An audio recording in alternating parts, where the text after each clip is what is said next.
Hi, Abraham.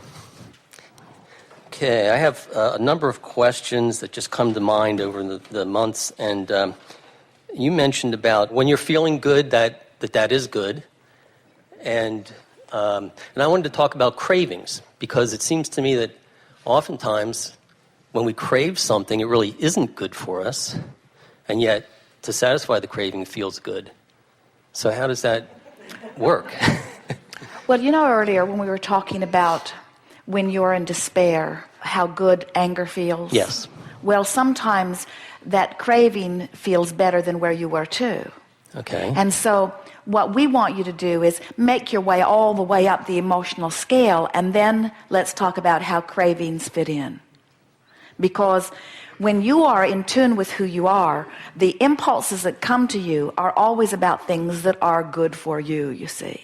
You are extensions of source energy, and when you are allowing that connection between who you are, you feel fulfilled, you see. But when you're not allowing that connection, there is an emptiness that a lot of people utilize all kinds of superficial methods to try to cover the feeling of the void. Some people go buy one more thing and bring it home. Some people shoot something or drink something or eat something. And so we are not in disagreement. We do not think that it is a bad thing to soothe yourself with some craving, because if there is a soothing that is involved, there is a soothing that is involved. Mm-hmm. But it is not a very good thing if you are in that place of despair and you follow a craving, and then you're despair and following a craving. In other words, it's the action thing. In other words, we're encouraging the emotional journey. So we would encourage, follow the craving, but do your best to try to make yourself feel better while you do it. And we know there are many people out there who would say, oh, you are just in denial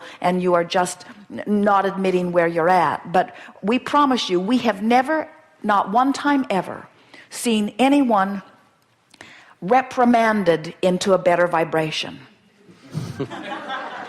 In other words, there are people that will say, that's foolish of you to follow that craving, and it's wrong of you, and you've got to get hold of yourself, and that's a weakness that you've got to overcome. And we say they are doing more damage to your emotional journey, even though they might get you to slap your hands enough that you stop eating whatever it is that they've condemned. The damage that it does to your emotional journey is really worth mentioning. We're surprised any of you can find anything to eat.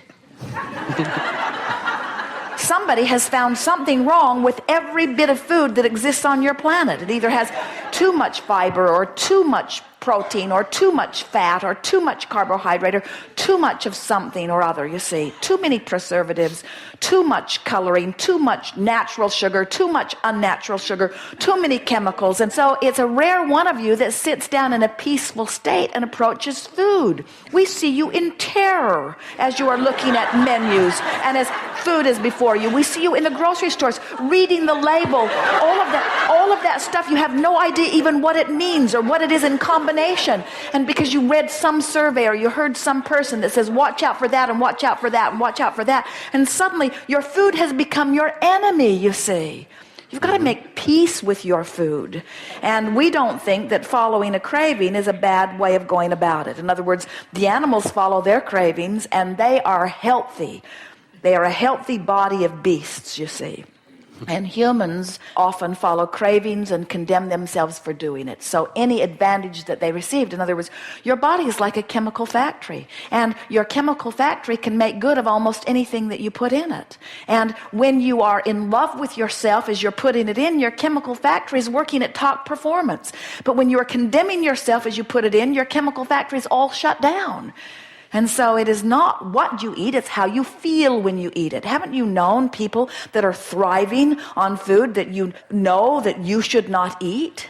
Mm-hmm. Jerry and Esther have friends who are vegans and friends who are very strict vegetarians and friends who are very strict in different things that they eat, who are often horrified at what they see Jerry and Esther eat. Horrified. Yeah. And yet very often you'll get an impulse for something because at a cellular level, your body wants what it can provide. In other words, there might be, we're going to stretch this a little bit for you, there might be a component in a Twinkie that your cells are asking for.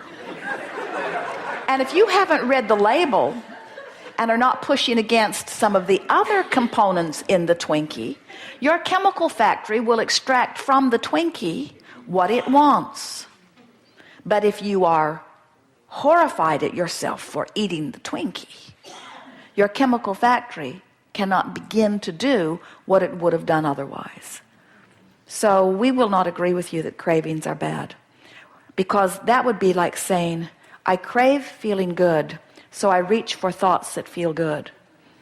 But I've been taught that I should not be selfish and reach for thoughts that feel good. I've been taught that I should suffer and struggle. And we say, we want you to follow the craving of joy and the craving of feeling good and the craving of food. In other words, we want you to follow those impulses, but don't get too carried away with following your dietary cravings until you're pretty regularly up here in the place of feeling pretty emotionally good. In other words, we don't encourage you to go out and abandon everything that you've been doing. Follow the action journey that you've been following and work on the emotional journey. In other words, don't change your dietary style.